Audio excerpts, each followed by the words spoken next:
talk a little bit about some experiences that I had. This is Bebop. Say hi. Meet Bebop. She's a sweetie. This is my pet. She's been with me for a long time. I got the bird when she was just a little baby from an egg.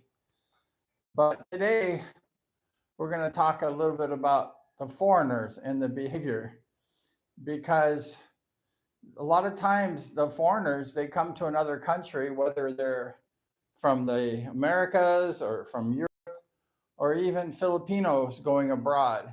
If you're a foreigner, let's say in another land, it's always important to just sort of take a chill pill and behave because it's really important that people who visit other countries they just kind of like behave themselves. And I know that where I live, there's a lot of foreigners that don't behave themselves.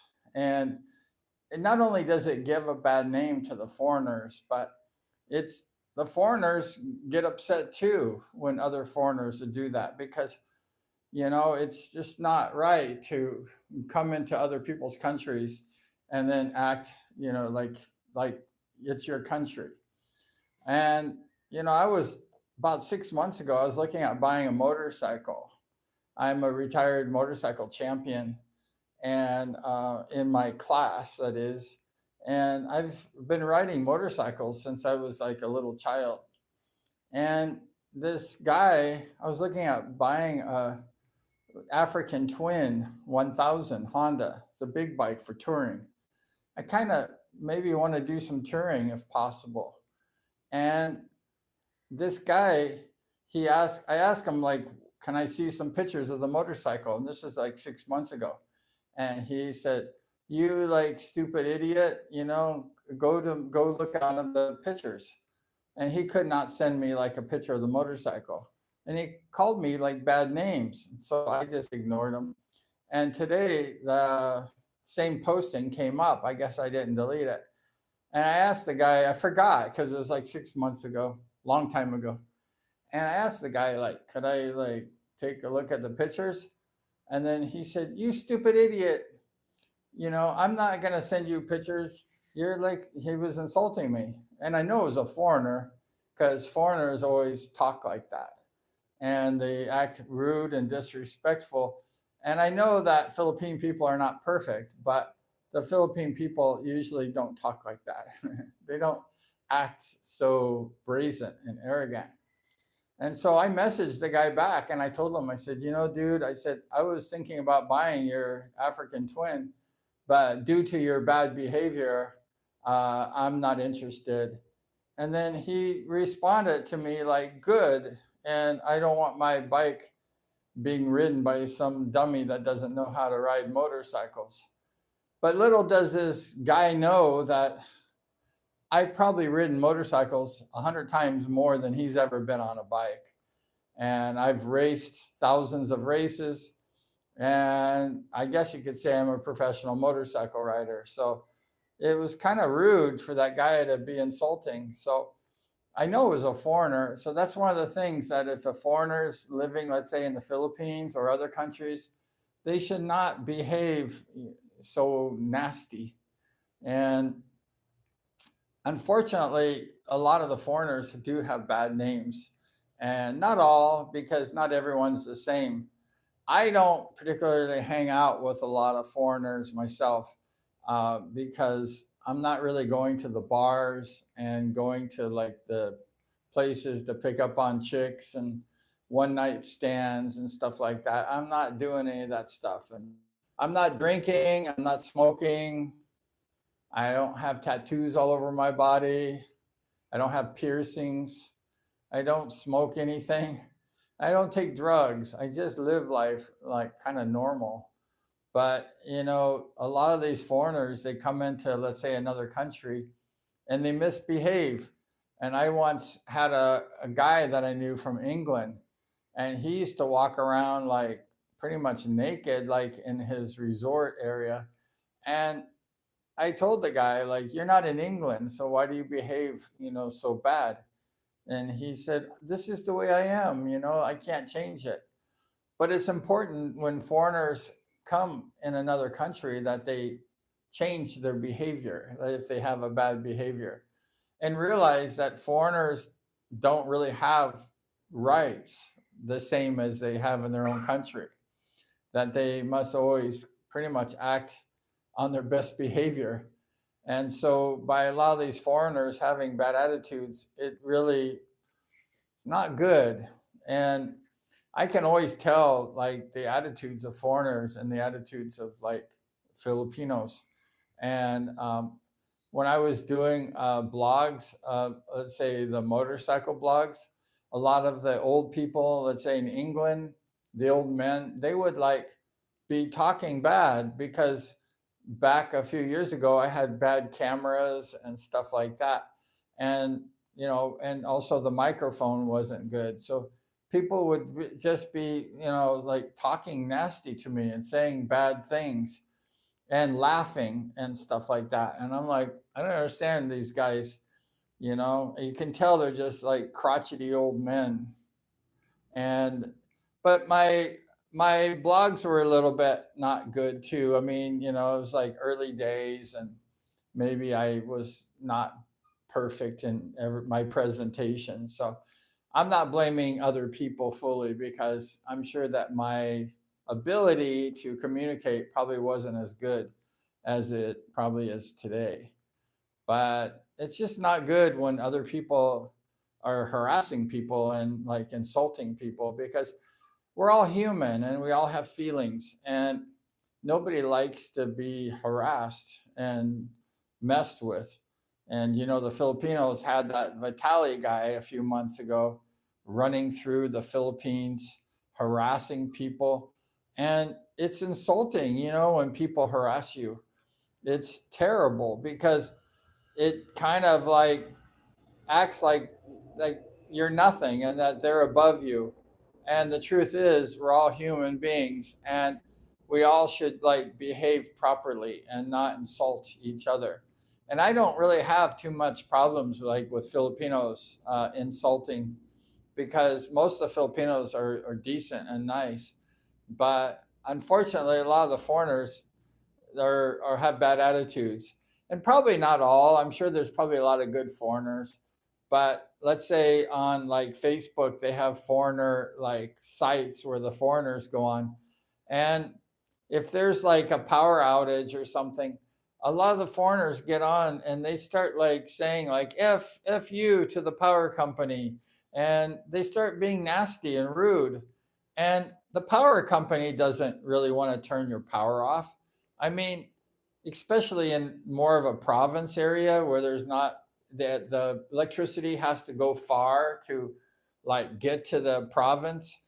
So people have to just chill out and realize that like, you know, the power company is not sabotaging areas because they hate foreigners. They have problem. Could be like the power line is down, or maybe they have some kind of break in the connection. But the foreigners are the first ones quick to like talk shit on, you know, on the power company, complain, cry, threaten to sue the power company. And none of that stuff really helps, because the power company is there to serve the public and they're not out to sabotage people. So, you know, it's kind of sad when I see like a lot of foreigners, you know, mad and like yelling and screaming at the power company. So I think the foreigners need to just chill out and realize that they're not the only ones on this earth, that there's a lot of other people that are living here, and that they're not the only ones. But yeah, it's just really sad when I see a lot of that. And one time they had this like tournament with a bunch of foreigners on this island, and I went to the tournament. Actually, I was blogging around there, and the foreigners, about, well, all of them except for one or two, they said, "Hello, how you doing?" Got some people commenting. Thanks for watching, and subscribe if you haven't subscribed to the channel. I have Bebop here. She's my companion. she's been with me for like 16 years. And she was born and raised in the Philippines. So she's kind of a family pet. And she's a sweetheart. You want to say hi? Come here, say hi. Come here, sweetheart. She can say hi.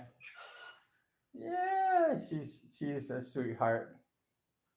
She's a very good girl. And but yeah, she's a cutie pie. She's really sweet. And she likes people. She likes girls for some reason, and I don't know why, but she's a girl because girls are kind of smaller size, and they're not as big as the boys. And she likes girls pretty much, but she doesn't like boys that much. She only likes me. And I have a lot of workers, like Filipino workers and stuff, in my house before. And I guess a lot of the Philippine guys always teasing the bird, like putting their fingers in the cage and saying "pang it, pang it, pang it," and it scared her. She got scared, so I pretty much use English and stuff with her. So she's uh, she's kind of used to speaking English, so she doesn't know Tagalog. And thank you for the comment. Appreciate it. And she's a real keeper. I protect this girl here very close, and she's kind of like part of my life. Like some people have dogs, and some people have cats, and some people have fishes. In my house, I was gonna do this live stream outside of my house, but it looks like it's gonna rain. And then I was setting up. I have a nice little area I remodeled, and there was a big snake. There's a big snake. It's not that funny. And there was a big snake walking around, like crawling around, not walking, he doesn't have feet. And I was like, oh my gosh, I was so freaked out. And it just like went into my yard, and it was a very big snake. And I'm like, where did that snake come from? Because my house has a wall around it, so it's not so easy for animals to come in. And recently I had a rat going in my kitchen. I have an outdoor kitchen, and I put like the pellets out. They have I don't know what it's called, bygone pellets or something. And the just now I saw the rat, the dead rat. It was like huge, and it was like in the sort of, there's a little like sort of I don't know, area that I put a screen on, and it was falling down with the screen, and I got a ladder up there, and I got the dead rat, and I threw it away, out of the property. But it's huge, and I think it was going to make babies, so it was really good I got rid of the rat before it made babies. And I'm in the province, and like I say, today, just now, just like 5 minutes ago, there's this huge snake. It's very beautiful. And I like snakes, like as pets, but I'm so scared in the Philippines because like there's poisonous snakes everywhere. And if you get bit by a poison snake, like let's say in the province, like you're going to probably be dead, because the amount of time it takes to get to the hospitals is a long time. So one must be very careful, very, very careful when you're dealing with snakes in the province, because one bite, it could be curtains for you. So it's kind of sad because I hate killing snakes, because I do genuinely like them. And before I came to the Philippines, I had a lot of big snakes like boas and many snakes. I had beautiful snakes, a collection, and I just loved them. And I had a snake here about a month ago. It's a little baby snake. This neighbor of mine, he had it around his finger. It wasn't poisonous. It was only a baby. And he said, do you want it? And I said, yeah, I want the snake. It was really cute, and it was very nice. And I gave him like 100 or something like that for it.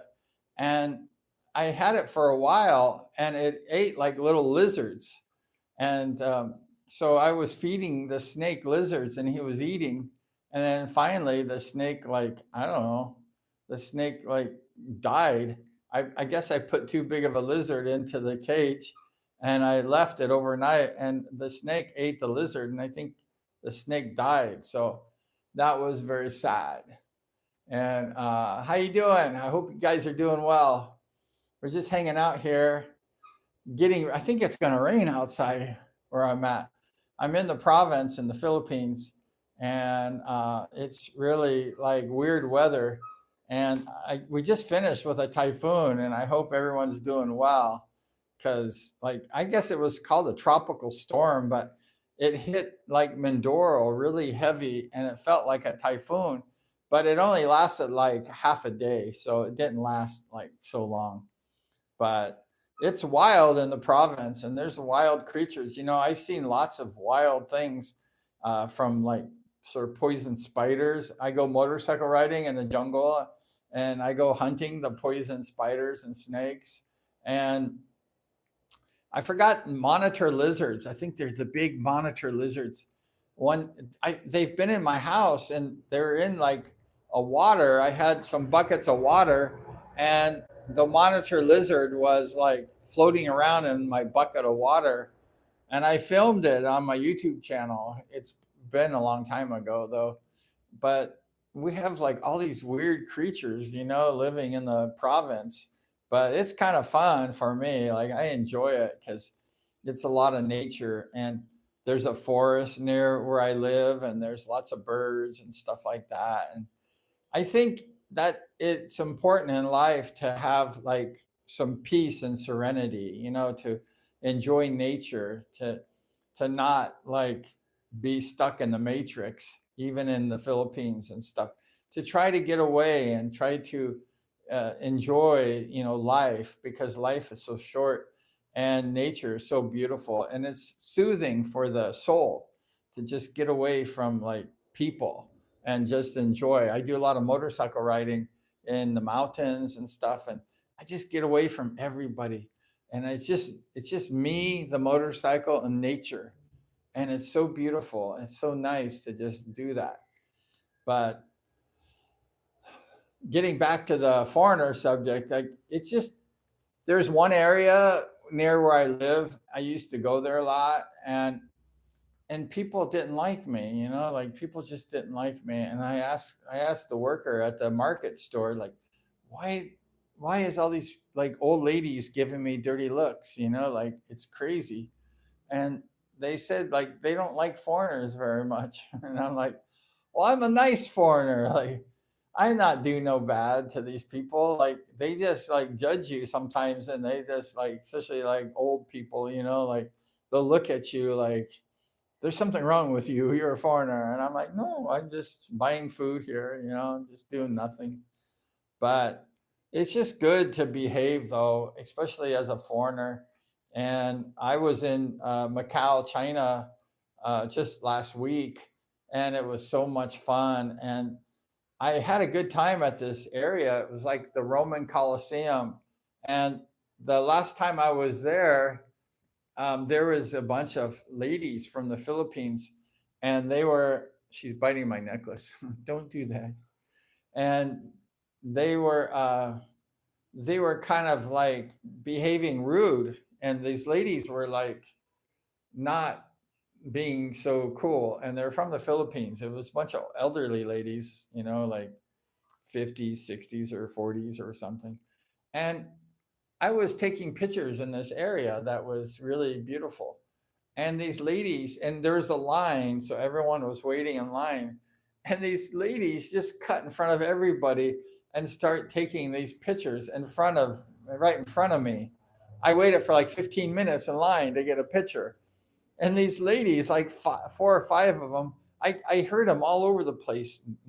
They sound like some chickens, like, oh, blah, blah, blah, blah, blah, blah, blah, blah. They're just like cackling hens. And I'm just like, why are these ladies behaving like this? And they're from the Philippines, and we're in China. So why do you go to another country and misbehave? It's important for everybody to behave no matter who they are, especially in another country. Like, I mean, I don't have right to misbehave in the Philippines.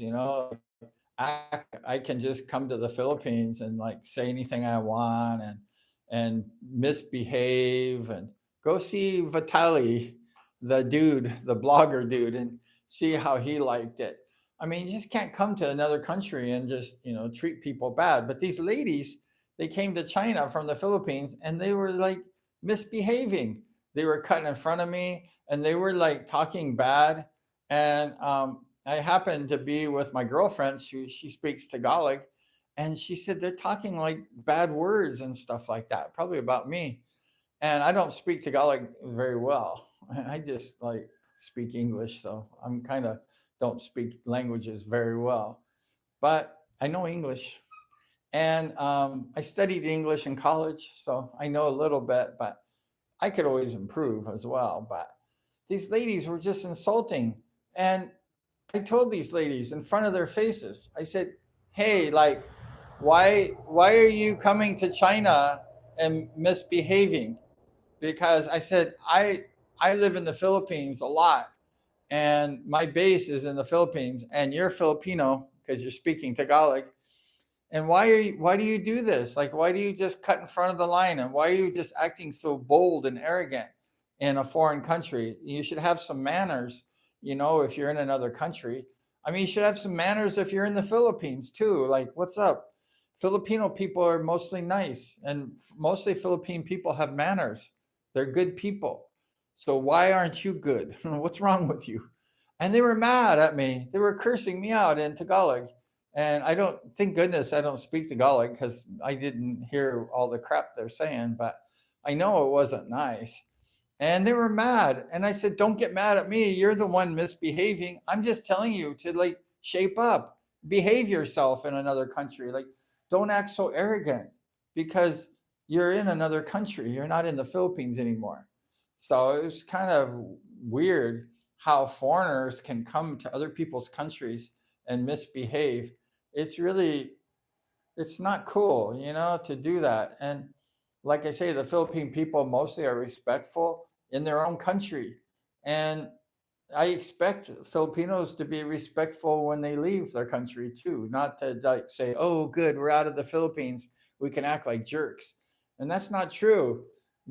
People have to just behave wherever they're at, as far as treat people good and not cause trouble and not like these ladies were like cutting in front of the lines and they were just acting really rude. I wish I had the video of these ladies, but I was kind of pissed off. And I told them, like to their face, and I told them to like stop it. Like I told these ladies, like get in the back of the line. Like I've been waiting here for like 10 minutes, and then you just jump in front of the line and you act all bold and arrogant. So, anyways, that was my story with the lady. She's licking the sweat off my face. I sweat a lot, and the bird, I guess, is thirsty, so there's sweat on my face. But she's a sweetheart, and Bebop, she's been with me for a long time, and she's really, really nice. I got her from a breeder, and it came from an egg. She hatched from an egg. Here, say hi to everybody. Here, say hi. She's a cockatoo, and cockatoos are not parrots. They're they're very like beautiful birds. They're really sweet. I paid only like 7K for her in the Philippine money, and she's really adorable and she's sweet and she's very well mannered. She doesn't bite. She'll bite strangers maybe, but she's very nice and sweet, and she likes her picture taken a lot. And this is like my family, like she's more than just a bird. She's been with me forever. I've had, and she's out. I have a nice girlfriend now, and hopefully she stay with me for a while. And but Bebop has been my constant companion through all the like things that have happened in my life. The people that have left in my life, and she's been with me the whole time. And even my old worker Josephine, she kind of helped raise the bird many years ago when she was born, and she was really attached to Bebop. but she got married to a foreigner, and she lives in Massachusetts in USA. And she came back like a year or two ago, and she visited Bebop, and Bebop didn't know who she was because it was like 10 or 12 years since she's seen the Josephine. And Josephine thought that Bebop would remember her, and Bebop did not remember Josephine. And Josephine was kind of upset because, like, she thought Bebop would remember her. But I told Josephine, like, Bebop's a bird, she if you haven't seen her in 15 years or 10 years, she's maybe not going to remember you. And Bebop sees me every day, and I take good care of Bebop. I feed her in the breakfast in the morning, and I put her in her cage all day. I took her out of her cage for the show, because if I don't take her out of the cage, maybe she starts like squawking and making lots of noise. But oh, you have a black cockatoo on your farm? Oh, I think I've seen black cockatoos before. They're, I think they're kind of rare, and they're very special. I'd love to have a black cockatoo. That's cool. Bebop's kind of a standard cockatoo. She's not like the sulfur. She's not. I forgot the name of it. There's umbrella cockatoo. She's not an umbrella cockatoo. She's just a regular standard sulfur crested cockatoo, I think is what she is. And I think she lives like 30 or 35 years, and she's already like halfway done with her life. So that's what's cool about birds, like big birds, is that they last a long time. Oh, they fly around Australia for sure, wild, and they're really beautiful birds. I'd love to see them. I'd love to go to. I might go to Australia next year, so maybe I'll look for them. I like the football team, the Rams. I'm wearing a Rams jersey right now, and they're playing in Sydney, Australia next year. And I'm thinking about buying tickets to go see the football game. I like the American football a lot, and I have a good team that I'm rooting for from Los Angeles. I'm from Los Angeles area, so I was born and raised kind of following this football team, and I have the league pass, so I watch the football games She got to take a dump. She taking a tie. Good thing she's not taking a tie on me. That's nice. There's Bebop. Say hi. She's very sweet. Yeah, they fly around Australia and stuff. I'm gonna maybe fly to Australia next year and go watch a football game, and maybe go watch some cockatoos flying around. And they're very beautiful. These are beautiful birds. It's just so, and she has blue eyes around her eyeball. It's blue. It's very beautiful, and they're really cute. They're very nice birds. The cockatoos are the smartest birds as far as species. They have really good brains, like they kind of like 3-year-old humans. They have the mind of a young person, so they're really cool. And yeah, I need a cheap flight to Sydney from the Philippines. I can fly from like Manila. I don't live in Manila, but I can fly from Manila probably, or Cebu, either one. And I'm not sure when the football game is, but I'd like to see if I can get tickets because I'm a diehard fan, and I've never been to Australia. I travel around Asia a lot. Say, she wants to say hi. Hi, hi. Yeah, she likes seeing herself. Oh, yeah. I would. Are you going to the Philippines next week? Oh, that's awesome. From Australia? Yeah, there's a lot of Australians that live in the Philippines or visit. And most of the people that I know from Australia have been really nice. And in England, I've found it's pretty much of a mix, but I know a lot of nice people in England too that come to the Philippines. But Australia, I think I've never met any bad people from Australia.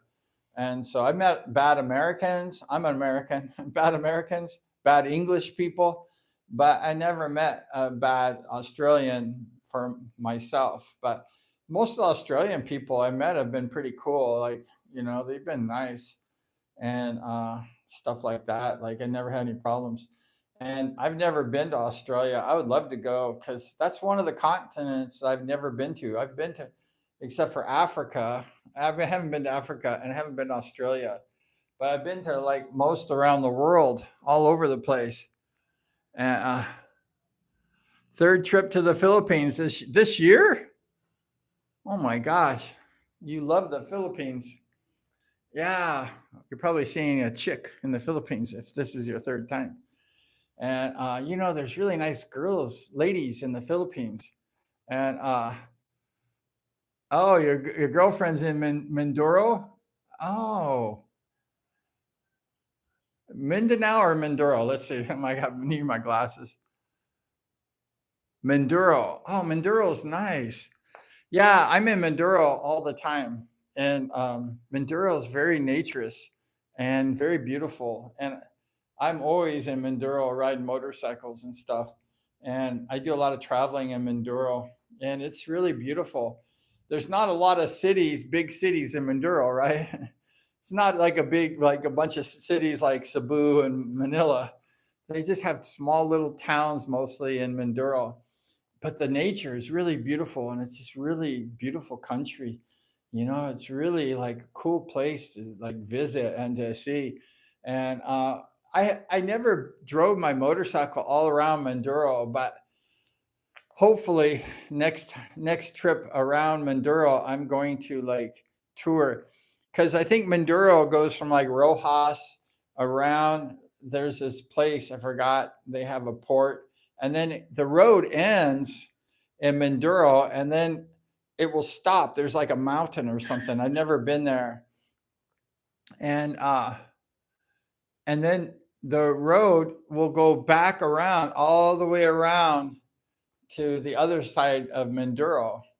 And it's, I don't know, it's like maybe it's a 6-hour drive around Mindoro or so, and it goes to Porto Gallarta. I never been there. I never been to Porto Gallarta, and there's a big city before that I've been to. I can't remember the name, but I was been there.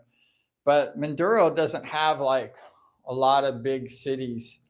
It's kind of a country place, but Mindoro has a lot of nice people. A lot of cute women live in Mindoro for sure, and it's just a nice sort of place. I remember when I was single, I was doing a blog through Mindoro, and I was staying at this person's place for free, which was cool. And I wanted to get out of there because I didn't sleep very good in the bed because it was like a really local place and I wasn't used to it and stuff. And I just wasn't comfortable. And so I woke up at like 3 o'clock in the morning when I was in Mindoro to leave, and all the boats were stopped. It was like Sunday or something, and there was no boats going through the whole day. And I went to the port in Mindoro to get off the island, and there was no boats or something. And so I had to kind of like go travel far away so I could find a boat to get off of Mindoro. But and then when I got to this port, there was a bunch of PNP officers, and I was like blogging a lot during that trip, and the police officers, all of a sudden I'm sitting there and there's like about 15 PNP officers come out and circle me, and I'm like, hello. I didn't do nothing. I'm just sitting there waiting to get on the boat to leave Mindoro to go back on the mainland. And these guys are like, what are you doing here? Why are you in Mindoro? And I said, well, I'm here blogging and stuff. And they said, are you doing bad things? And I go, no, I'm just touring Mindoro. And I go to Mindoro all the time and I visit. And they said, you're a blogger? And I go, yeah. And I gave them my stickers. I have these stickers for blogging, like a ID card. The Philippine people like stickers. So I make these nice stickers and I give the police officers all a sticker. And they're all nice to me. They're all like, oh, they thought I was a criminal because I asked them, I said, why do you, is that funny? It's funny. I said, why do you think I'm a criminal? And they said, well, you're here riding motorcycle alone, because I didn't have a girlfriend at the time. And they said, foreigners always have a girlfriend, and you're the only foreigner we've seen with no girlfriend. I said, no, no, I'm just having fun, you know? And yeah,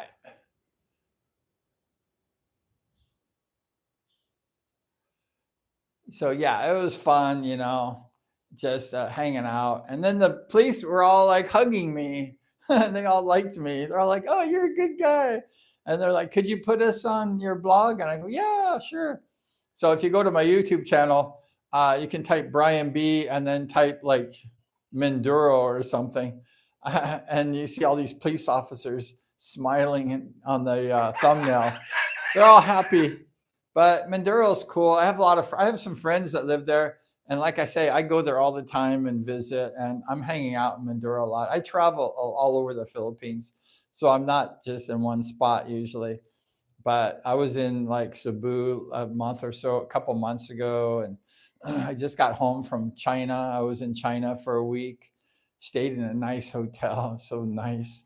You know, what's cool about China is that I was in Macau, and Macau has these big casinos. I don't gamble. I don't drink. I don't smoke. I don't gamble. I'm kind of a good boy, kind of boring, I guess.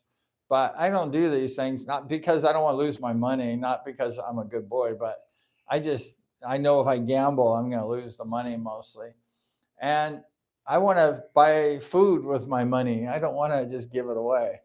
And it was so nice and clean in Macau, and it was so there's no crime, and the streets were very beautiful, and the landscape was all beautiful, like the bushes and stuff were all trimmed perfectly, and everything is green and beautiful, and there's no litter on the streets, and there's no beggars anywhere. Like in the Philippines, there's lots of beggars and big cities, but there's none of that. There's no homeless, there's no crime, there's no people walking the streets. And I was in this hotel taking some videos for a blog. Um, it was called City of Dreams, not Manila, but City of Dreams, Macau. And I met this very tall black lady from Africa, South Africa. Her name was Linda, and she was telling me that how clean and how nice this country is, and there's no crime. She says, I walk home every night at 3 o'clock in the morning from duty, and I never have any problems. There's never any like rapists, there's never anybody stealing money or robbery or anything like that. It's all very clean. And when I was there, I never worried once about like anyone holding me up. But if I'm in Manila, I might have my bag or whatever in front of me, and I'm like, you can't steal this money. So if you ever go to Manila, walking around the streets, crowded streets, you never want to have a bag on your back with money. And when I was in Cebu one time, a few years ago, several years ago, I had money in my backpack. I had like 10K of small bills and another 10 or 20K in blue money in my bag. And I didn't know it, but these guys, they took the 10K and the small money in Cebu on the streets, and but they didn't get the blue money, so I had another like 20K in blue money, so I was very lucky. But these people, like, there's pickpockets all over the place. So if you're in a big city, you always have to keep your money in your bags in front, because it's very like dangerous, right, to like lose your stuff, especially like a foreigner or whatever. And I always like I'm nervous when I'm in like Cebu or Manila with walking around the streets with crowded with lots of people, because I don't trust people, because I had this bad experience. And once I knew this guy, he's a German man, he's very rich. He owns like a lot of resorts and stuff like that, and he's worth a lot of money. And we used to be friends a long time ago, and he had this beautiful gold necklace, and it was like pure gold. And I said to the guy, like, he lives like in Manila. He lives in what's there's a beautiful area there in Manila for the rich people. He has a house there, and I forgot the name of it. It's an area that's very nice houses. He has a beautiful house. And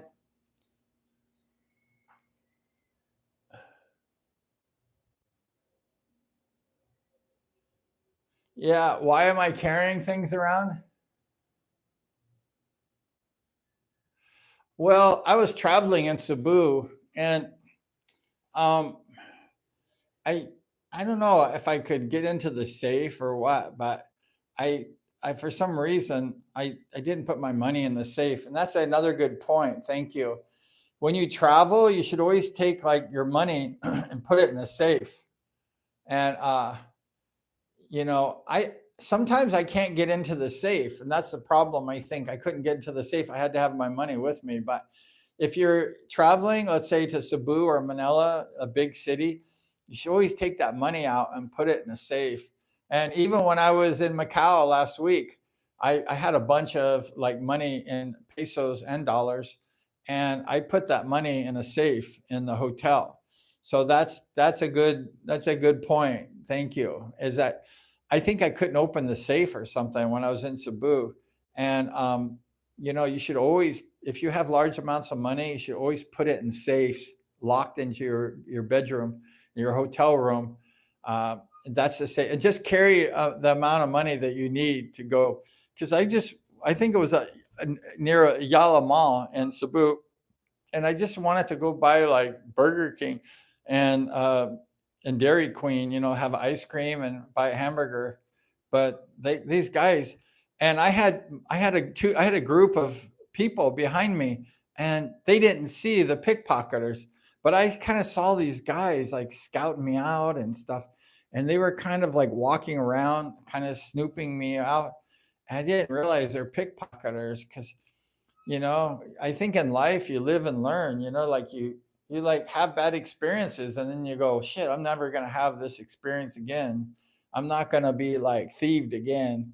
And it really makes you feel horrible when people are like pickpocketing you and stuff and stealing because you feel violated. And that's why you should always avoid that. And I do too, now as I always keep the money in the safe. And like I say, I can't remember the story behind the safe last that one time. I just remember I couldn't put the money in it for some reason, or the hotel didn't have a safe or something. I don't know. But every time I go like travel, I always have to bring money, right? Because like you need money to eat. And I always bring more money than I should. And that way, like I never run out.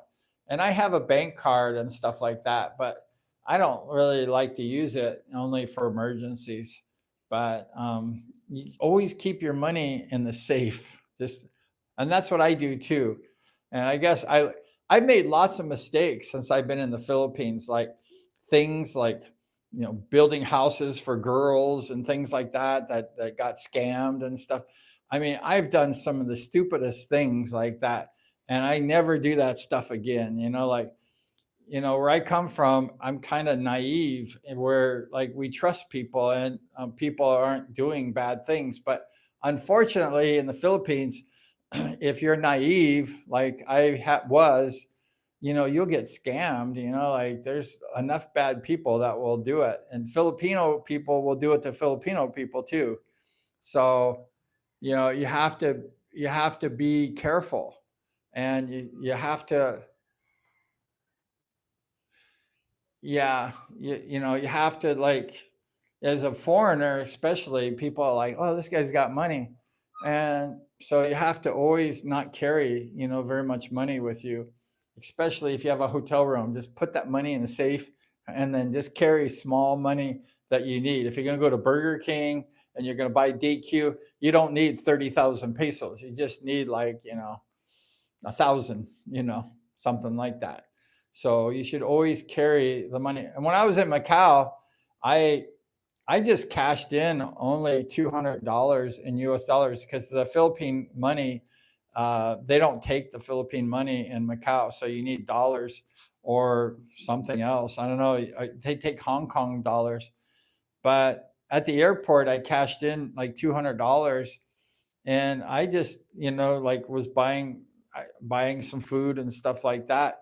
And then my Philippine money, I had some money and a little bit. I had like $100 left over. I only brought like $300, and then the $100, and then I had some money in the I had like maybe 10 or 12,000 pesos, and I was gonna cash that in at Manila for the Macanese money from Macau, but there is no currency exchanges open in Manila when I went about a week or two ago.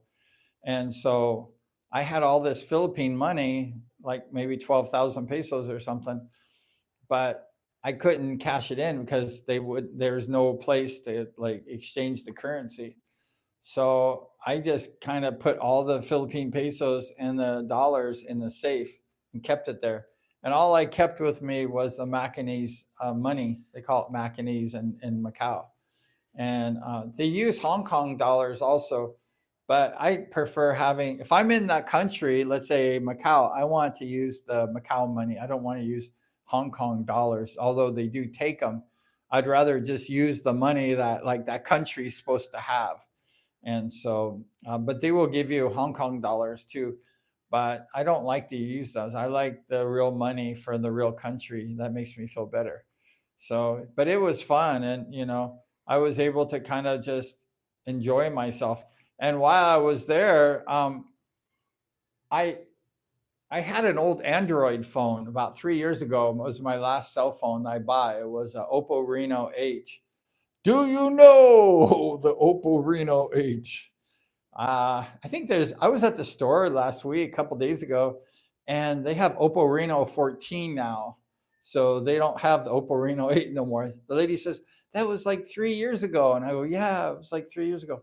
My Oppo Reno 8, I used it so much for blogging and stuff that that chip in the video camera started glitching and start like making bad pictures and stuff.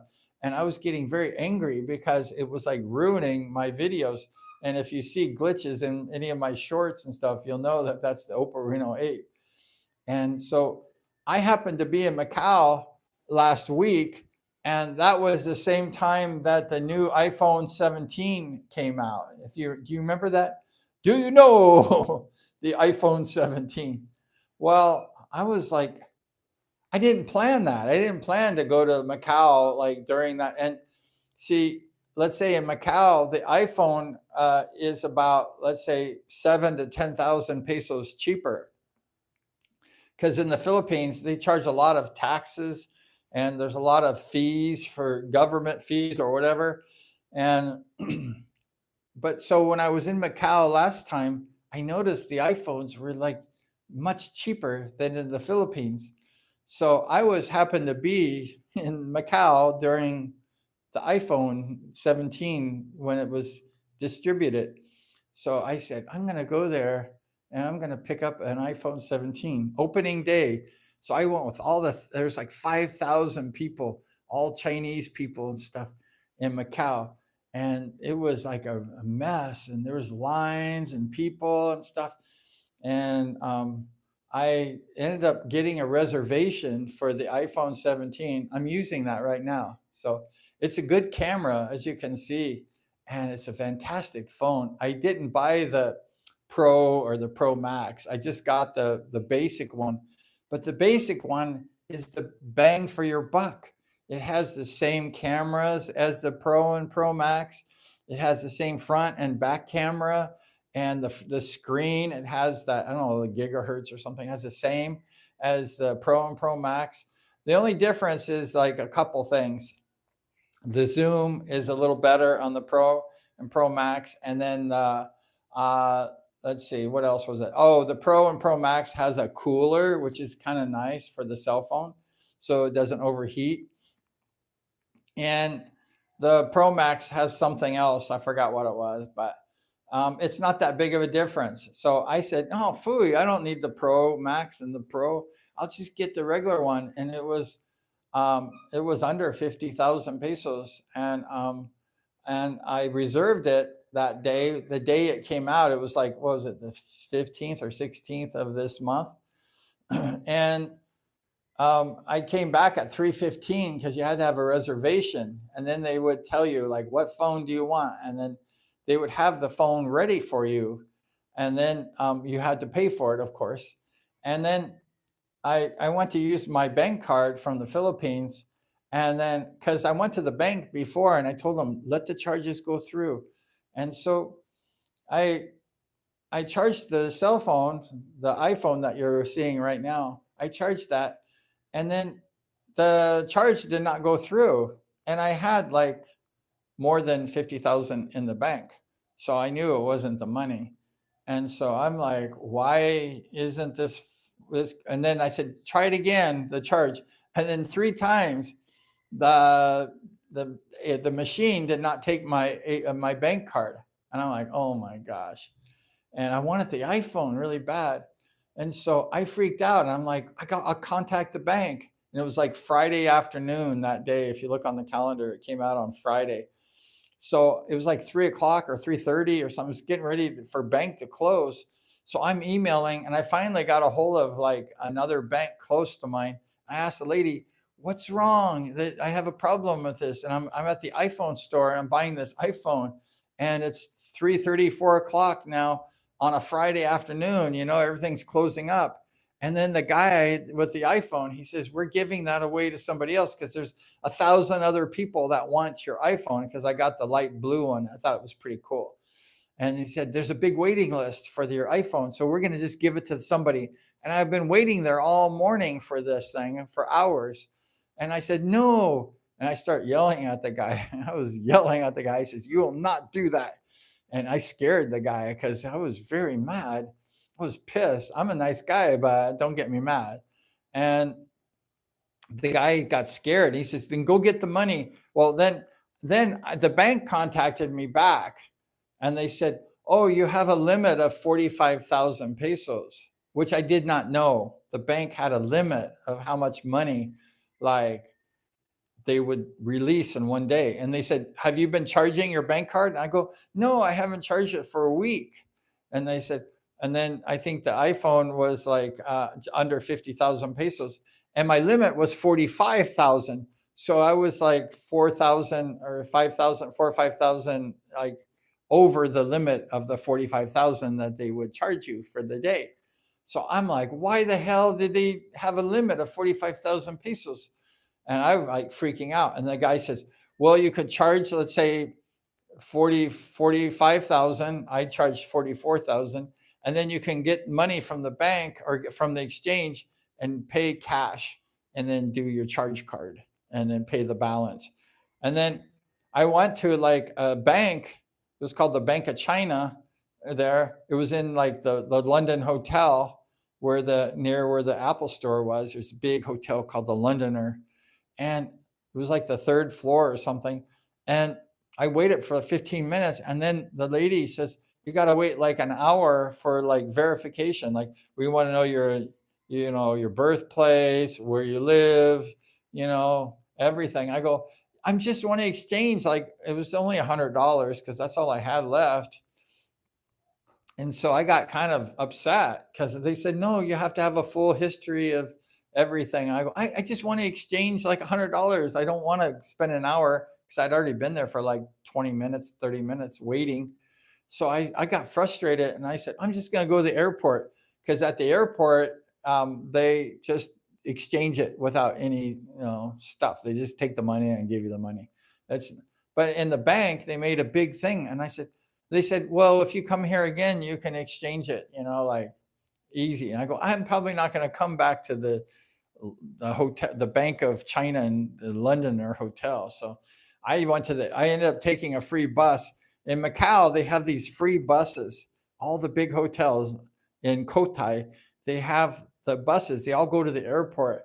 So I jumped on a bus, a Londoner bus, went to the airport and exchanged it. So it was cool. And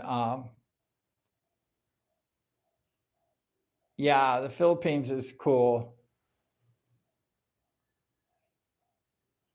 Yeah, the Philippines is interesting. And so I was able to buy the iPhone because I had the 44K plus the 6K I got from my exchange, and I bought the iPhone. But yeah, so I ended up getting it. I was very happy. It was like 8 o'clock at night. And I'm like, I've been 12 hours trying to get this stupid iPhone. I got this thing. And so I was very happy. So I keep the iPhone very close to me. I don't let any girls steal it or something like that because I'm very careful with it. But yeah, I love the Philippines. I've been to the Philippines mostly for like I have residency cards in the Philippines, and I just love the Philippines. The people are so cool, and it's interesting. I like living in the province myself because like I don't know, it's just I don't get like robbed as much as let's say in Manila or Cebu, like pickpocketing and stuff. And I don't know, it's just like a simple way of life. But there is drawbacks, like there's not good hospitals in the province. I don't get sick that much, so I don't really go to the hospital really. And except for when I broke my feet, I had to go to the hospital, but that was 6 years ago. But I don't have any problems. Probably the biggest drawback with living in the province for me is food. Like I like eating like the foods I like to eat. And in the province, they don't have a lot of good foods. And the more remote area you live in the province, the worse the food gets. I'm not in a super remote area, so there are restaurants and stuff like that, but not exactly the same food that I like or like the fast foods and stuff. So maybe it's better I'm not near the fast foods because when I was in America, I was very heavy set, eating lots of fast foods and burgers and stuff. And I was really heavy. And, it's not good to be super heavy. And I weighed myself recently, and I was like, I think one of the lowest weights I've been in a long time. So I think it was like 107 kilos. So that's only 215 pounds. And when I was in America, I weighed 283 pounds. And so I only weighed 215 now. So I've lost a lot of weight because I'm not eating the bad foods like I ate in America. But I like the bad foods, though. That's the problem. I like it. So every time I go to, let's say, the airport, I always eat at Wendy's in Manila or Burger King in Manila. And when I come home, usually it's in the nighttime, like midnight. They're open 24 hours. I'll eat at Wendy's at the airport and Terminal 3. And then when I'm coming home, before I go through immigrations, actually, I come through immigrations and then I think, yeah, immigrations first. And then before I check in to my domestic flight, I buy food at Burger King and then I'll bring Burger King home after I eat the Wendy's food. And then when I come home and that day in the morning, then I'll have like the Burger King Whopper. So where I live, there's no Burger King. So it's really a treat, and stuff. But I sometimes go to the big cities just for food. I love Dairy Queen and stuff. And it's all bad food for you, but it's delicious and I love it. I mean, I take a lot of vitamins and stuff like that. And I'm very health conscious, but I love the bad food too. So go figure. But I like to exercise, and I do a lot of boxing, and I do a lot of training, and I do a lot of motorcycle riding. And as you can see, I have my motorcycle picture. My name in this racing is the Bumblebee. See the Bumblebee right there?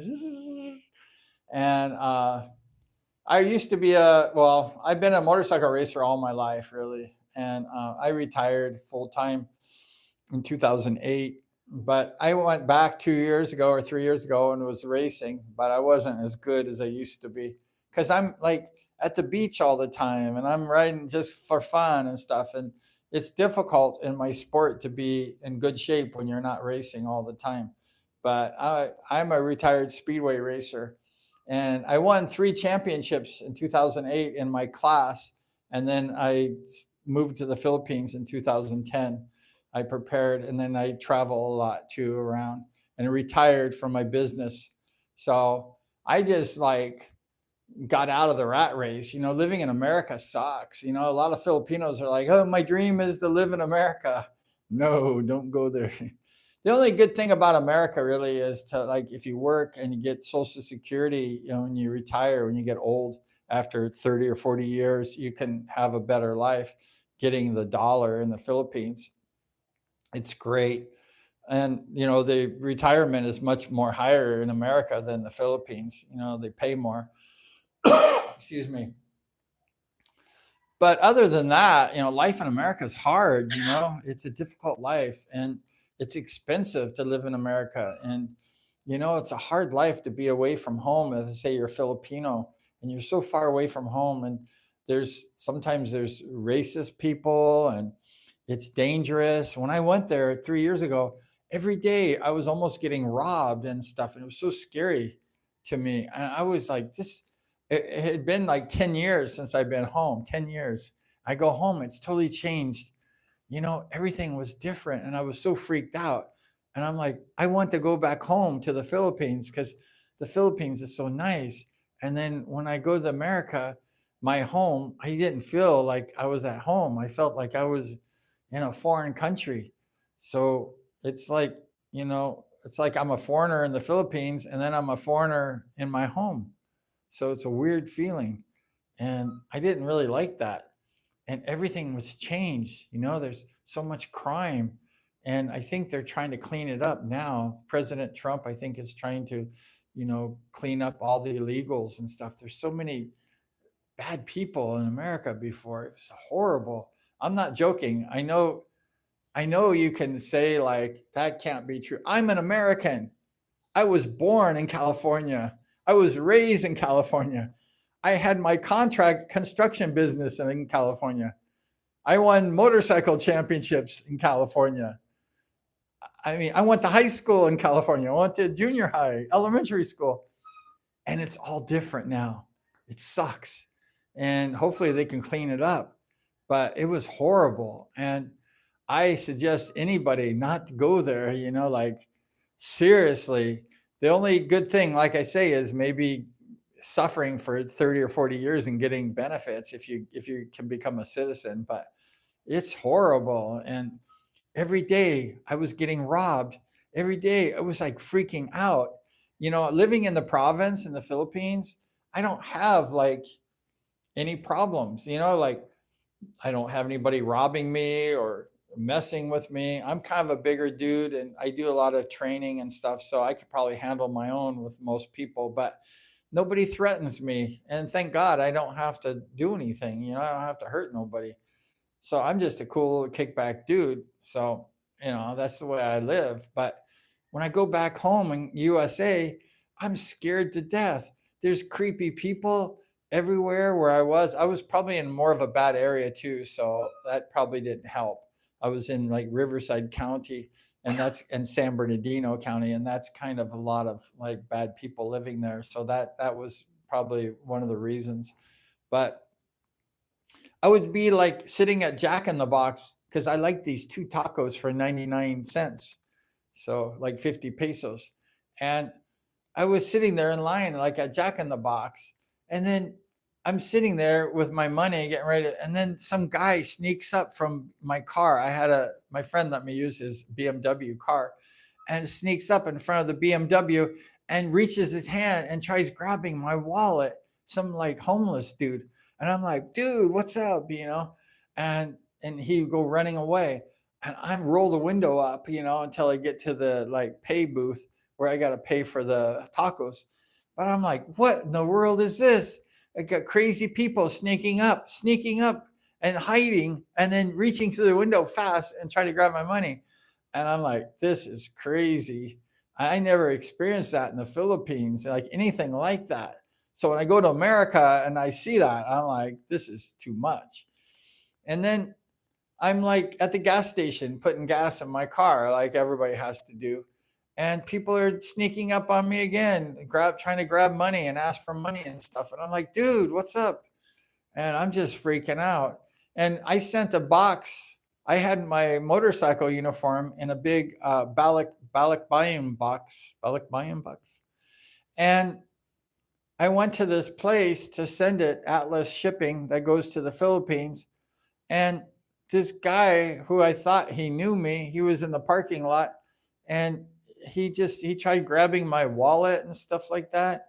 And I was just paying to ship my motorcycle uniform back to the Philippines because I bring my Bumblebee uniform. See this Bumblebee uniform right there?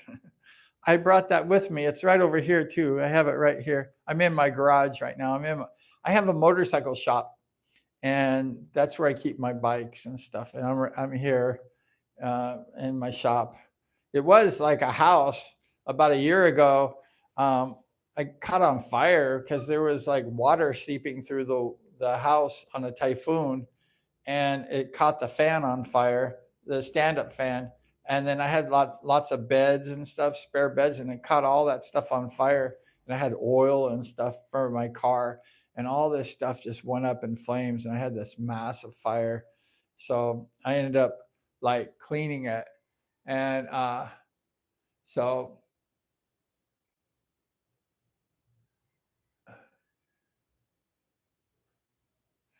yeah, I might go back to the US next year just to visit. I have some friends who are famous racers that were really famous, and they invited me to stay at their house and stuff. But I might go back next year and vacation. I kind of miss going back home and seeing it. I Sometimes I just want to come back to the Philippines though. That's the problem. Like I get there and after a few days I get homesick, homesick in the Philippines. And I love the Philippines. It's such a cool country. And I like America too because I have lots of friends there. My family's all kind of dissipated now. I don't have much family left. My mom and dad died, and my sisters don't talk to me anymore. So I don't really have like a lot of family. And my I just have people that don't like me that much because I moved, traveled around the Philippines, around Asia, and the people, my family was really kind of bad, like I don't want to get into it, but I always was protecting my mom and making sure that she was taken care of. And my mom was good to me because I always protected my mom. And one thing that men should always do is protect their mom. Always protect your mom, Don't let nobody hurt your mom. And I had a girlfriend once in the Philippines that the brother was hit his mother in the face and made her bleed. And I broke up with the girl. I said, I don't want to be a part of your family. Anybody that hurts their mother, that's it. I don't want to be a part of anything like that because I think mothers are very sacred and very special. You only have one mom. You only have one mom. And she birthed you. She gave you life. Do not ever hurt your mom. You can hurt. I told the guy, you could hurt me, but don't hurt your mom. Like don't hurt a lady, and don't ever hit ladies, whether it's your girlfriend or your wife or your mom. Do not hit a woman. And I was so mad at the dude. I broke up with the girl. I said, I can't take your family no more. Like, you got to go. Like, that's it. Like hurting your mother is just like, that's like this cardinal sin of all cardinal sins. And I had situations where my family wanted to hurt my mom when she was sick. And I said no to the doctors. You will not hurt my mom. I'm protecting my mom. And the doctors were going to hurt my mom because of my family said, yeah, go ahead and do some things. And I said, no, you will not hurt my mom. I says, if you touch my mom, if you hurt my mom, I swear to God, I'm going to sue this hospital for all the money that it is and then some. I said, if you hurt my mom, you are done. Your license is gone. Everything is gone. So he was scared. He was scared. I protected my mom. You should protect your mom too. You only got one of them. Moms are special. Even if you don't like your mom, you must protect her. And so the doctor didn't hurt my mom. And my mom lived another 15 more years. And my family wanted to kind of see my mom, hurt. And I protected my mom. And then I told my mom, I said, Mom, my family members are very bad. They wanted to see you gone. And I stood up for you. I protected you. I told the doctor, do not touch you or I will sue your ass. I will take you on. And so Anyways, yeah. So, anyways, the doctors didn't hurt my mom. My mom lived 15 more years. And then I told my mom, and she said, no, that can't be true. So she asked my family members if that was true, and they probably admitted it.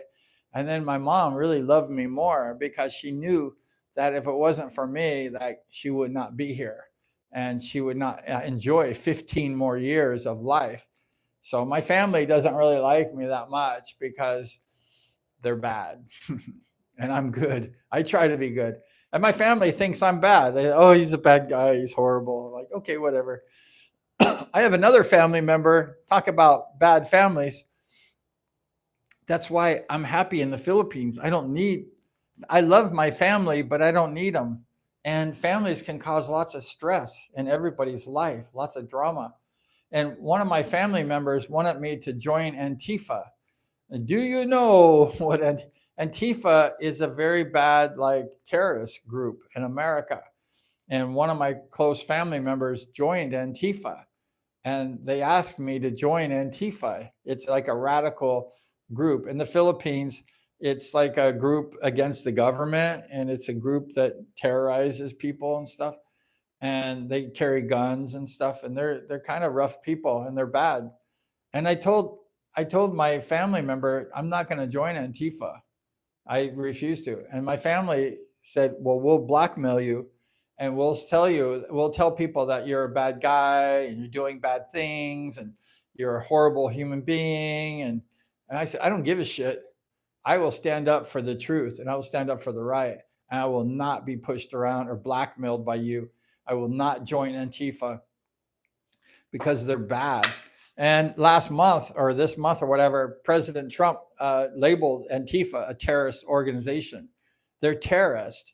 And I say, I will not be a terrorist. I want to be a good person. I want to be in compliant with the government. And I do not want to be a rebel. So, anyways, that was a story. So my family like kind of sucks.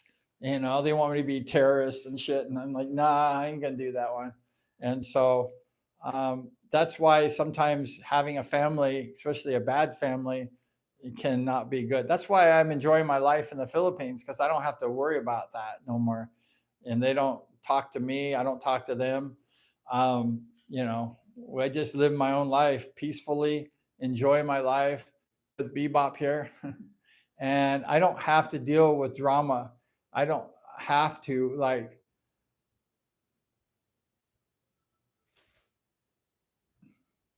yeah, a lot of people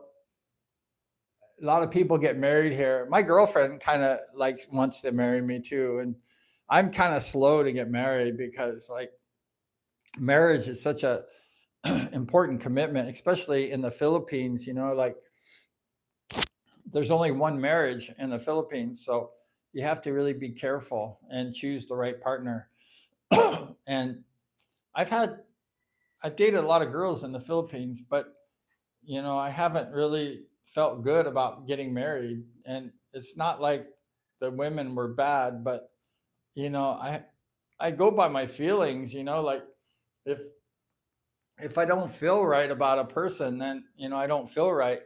And I've had a lot of bad experiences, like with people that uh, did things and stuff like that that I don't want to talk about it too much, but I've had a lot of negative experiences with women. So I'm kind of like I kind of like slow to make commitments, I'd say. And my girlfriend's, she thinks I'm the nicest guy in the world. And I just have to always be careful because there's only one marriage in the Philippines. And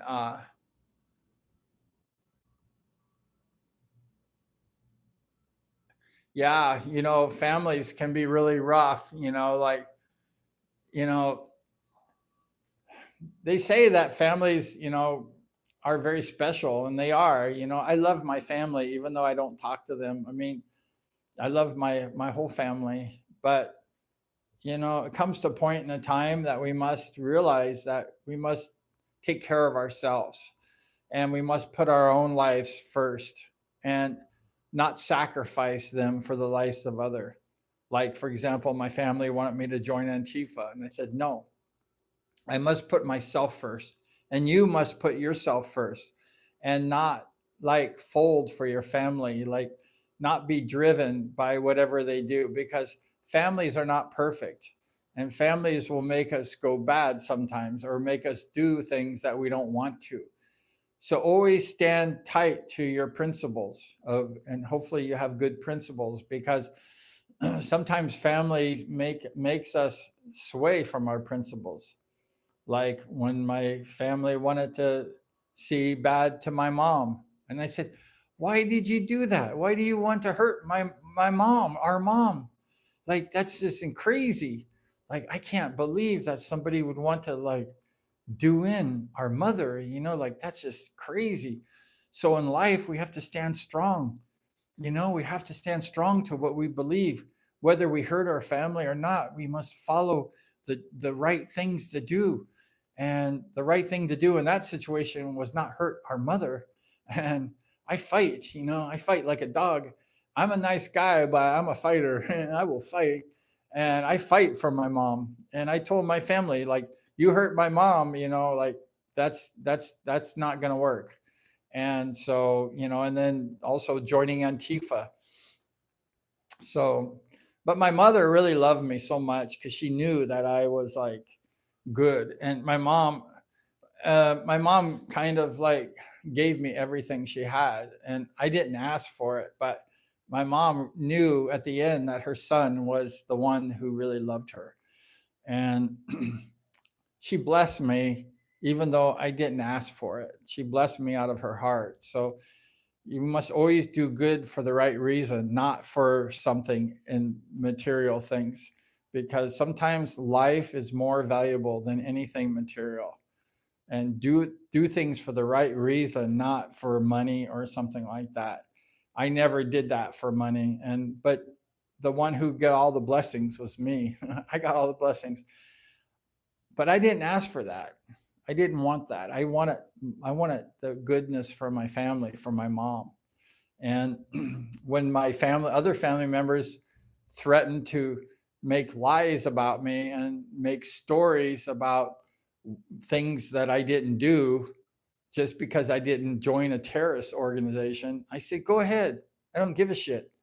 You can make all the bullshit chismes you want about me, because I know I can look at myself in the mirror every day and feel good about who I am, because I don't do anything bad and I not do the stuff that you're saying. So you can go ahead and like talk chismes all you want on me, because God knows the truth. I know the truth. And you're evil, dude. You're evil. So I got away from my family because of this bullshit. Like, I'm not going to put up with that crap. I don't put up with that crap now. If somebody hassles me or wants me to do bad things, I don't do it. You know, I have friends that disown me because I wouldn't like smoke marijuana and I wouldn't go and do drugs and stuff. And I say, go out, get out of here. Stand up for what you believe in right is right in life, and don't let people push you around ever, because you're the one who lives with yourself, and you're the one that has to look at yourself in the mirror and see who you are. And it's best to look at yourself in a good light and look in the mirror and be proud of who you are, and not look in the mirror and not want to see yourself. So always do the right things in life and the best you can, and never feel bad, even if people blackmail you, even if people try to hurt you and sabotage you. Let them do that, because you have to stand for the truth and you have to stand up for the right, and never fall for your family having you do bad things, because that's not success. And everyone who does bad things and stuff always has consequences. And I had a lot of neighbors doing bad things in business, like in construction companies, always running away from the law, always like, cheating people and stuff, and always having to scam people and stuff. And I saw that, and I'm like, when I have my business, I'm never going to do that. I want to have a home. I want to stay in one place. I don't want to be running around the United States as a criminal, running from the law, so people don't catch me, going jumping from area to area. I don't want that. I just want one home, one place, and sort of have one family and just stay there. And that's what I did. I never bounced around. And I had my business for like 20 years, 25 years. I was a licensed contractor in the state of California, and I never had one complaint as a fraudulent in 25 years. Never one in the public. And in the public, people will complain 10 times a day. And I never had one in 20, 25 years because I always took care of people and I never cheated them. And if they had a problem, I say, "What's your problem?" And they say, "Oh, they're cheating me. They're saying, oh, you do this, you said this." And I go, "Okay, I'll do that for you for free." I always did work for them. Then they're cheating me. So it's okay. It didn't bother me. I'd lose a couple pesos or whatever, like it's cool. So I never cheated people though. And that's the way, like, you need to do life. You need to like run business clean so that nobody's chasing you, nobody's hunting you, nobody's calling you out for a fraud. And then you can live life simple, like you never have to worry about like running away because, like, for what? There's nothing. So it's always best to do the right things and to also be honest in your business dealings. And I was like, people can check my record and it's perfect. But I don't have my license no more because I retired and I came to the Philippines. And I made a lot of money too by being honest. You make more money. I made more money by being honest than I did being like a scammer. So that's another reason why being honest is good, because people would check my record with the state of California, the license board, and they would check like when I started my business and if I had any like activity of complaints. And I never had one complaint. Not even one. I swear, not one in like 20, 25 years. And guess what? People picked me because they said, "You know what? You have a perfect record and I trust you, because how in the world could you be in business 20 years, 15, 20 years and not one record, not one complaint?" So they gave me the work, and I was expensive. I was more expensive than like normal, like the cheaper people. And I got a lot of work because people knew that I was dependable and that I did a good job and I was one of the best. I took pride in my work, like I worked because I loved my work and I wanted to give the best service possible. I wanted to make the best product. And I did that. And I never had any problems. And I made a lot of money. I made a lot of money when I was working. I had a good life, with my business. And life was fast, like every day was fast to work. And, I'd go to the bank, and put money in the bank and cash checks and stuff. And I was like, dang, this is fun, like I was able to really do good because I was honest and I wasn't cheating people. So it's always important to just like do the best you can and be honest in your business dealings. That's better than being like a scammer and a cheater. And I've seen scammers and cheaters in the Philippines, even foreigners. I had this one guy, he was always scamming people. He was from my home in California. And he scammed a business, like how he kind of got in a business with his girlfriend and stuff. And I told him, like, don't do that, don't scam, like it's bad, and he said, no, it's okay, he was like scamming. It was like a Philippine lady, and then it's a long story, but he ended up like not paying the rent and stuff like that. And he ended up pissing off this Philippine lady. He was a foreigner like myself from my state. And the lady got mad, the Philippine lady. She was an old lady, and he didn't pay his rent because he was buying stuff and then saying he was taking the rent out on the stuff. He was kind of scamming the lady. And so she turned him into immigrations. And immigrations did a thing where they checked him out.